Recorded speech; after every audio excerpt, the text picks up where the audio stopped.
كشاهد على عصر وعلى قيام دولة إسرائيل في عام 48 ومرور 50 عاما على قيام هذه الدولة، ما هي رؤيتك لمستقبلها؟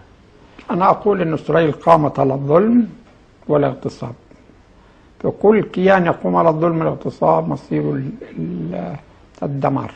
حتى لو يملك القوة التي تؤهله للبقاء؟ القوة لا تدوم. قلت أن القوة في العالم لا تدوم لأحد.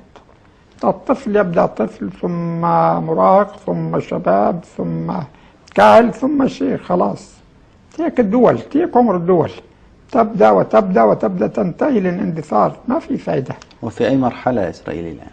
أنا أقول إن إسرائيل بائدة إن شاء الله في القرن القادم، في الربع الأول منه، فبالتحديد أنا بقول 2027 بتكون إسرائيل مش موجودة.